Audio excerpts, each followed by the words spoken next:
do Partido Missão. Renan, nosso tempo começa a contar a partir de agora. Seja muito bem-vindo.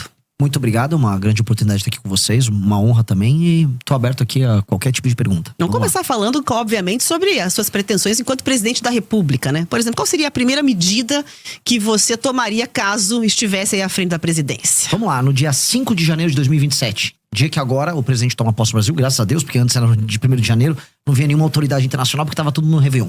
Dia 5 de janeiro, o presidente tem que colocar, e é isso que eu farei nesse dia, o Brasil, especialmente nas áreas que estão hoje dominadas pelo crime organizado, em estado de defesa. E o que eu chamo de estado de defesa? É um estado especial proposto pela Constituição brasileira que permite não só o presidente da República, mas as forças de segurança atuarem de maneira mais enfática no combate ao crime. Por quê? Porque uma das coisas que eu venho falando em todas as viagens pelo Brasil é que a gente precisa retomar as áreas que hoje estão na mão do crime organizado e devolver para o Estado brasileiro. Ou seja, 23 milhões de brasileiros, de acordo com pesquisas e já saiu na imprensa também, vivem sob o comando do crime. E nós precisamos libertá-los. Hoje, sem o estado de defesa, a polícia, por exemplo, não pode entrar numa casa ou num comércio sem um mandado durante uma operação policial. E é lá justamente que se escondem os bandidos, especialmente as lideranças do tráfico. A gente precisa poder entrar, precisa capturar eles e desmontar o aparato do crime. Essa operação também não ficaria só circunscrita a bairros e favelas. A gente atuaria no Porto de Santos. Inclusive, há suspeitas do Porto de Paranaguá de atuação do PCC, um porto que fica aqui no Paraná.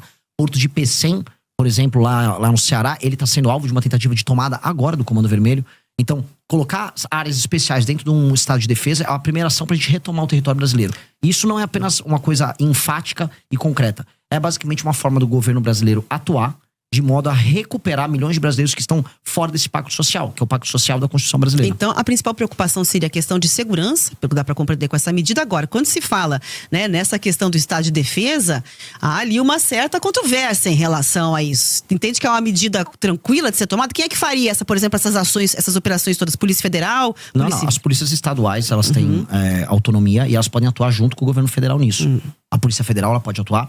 Forças Armadas podem atuar apenas de maneira auxiliar. Elas não têm nem experiência de combate. E esse efeito seria muito claro. A gente tem um papel hoje no Brasil que não é apenas fático, mas ele é simbólico. A gente está aceitando o Estado brasileiro que milhões de brasileiros vivam à margem da sociedade. Que eles vivam basicamente num Estado paralelo com regras paralelas. Então, há de ser enfático nesse tema. Até porque mais radical e absurdo é a gente aceitar que o crime organizado exista. Né? A coisa mais maluca que a gente coloca na nossa cabeça é a normalização de um Estado paralelo. E hoje ele é normalizado. Hoje você anda, por exemplo, pelo Ceará, como eu andei, tem cidades inteiras e bairros inteiros. Santa Quitéria é uma cidade tomada pelo Comando Vermelho, bairros inteiros de Fortaleza. Lá tá ali, você vê, o cara picha no muro. Essa área você pode entrar, essa área você não pode entrar. Essa área você pode fazer comércio, essa área não pode. A gente aceitou isso. Ao naturalizar isso, a gente naturalizou o absurdo. Mas depende do desejo do presidente da República, pura e simplesmente, essa definição, como você traz? Primeiro, depende do desejo da população em votar num presidente que tem essa agenda. Então, ela tem que ser majoritária na sociedade civil. Então, ao invés de eu ficar jogando platitudes, vir aqui e falar, não, eu quero lutar pelo povo. Eu não vou fazer platitude. Eu estou falando, olha, é uma eleição plebiscitária. Se você quiser um combate enfático ao crime organizado, você vai votar no número do meu partido, 14. Se você não quiser, tá tudo bem. Você pode votar 22 no Flávio, você pode votar 13 no Lula. Votem quem quiser. Para mim é uma questão plebiscitária. Por isso que eu tenho que ser muito honesto. Eu vou propor primeiro, como proposta, já para a sociedade civil. E todo mundo vai saber que essa é a primeira coisa que eu farei.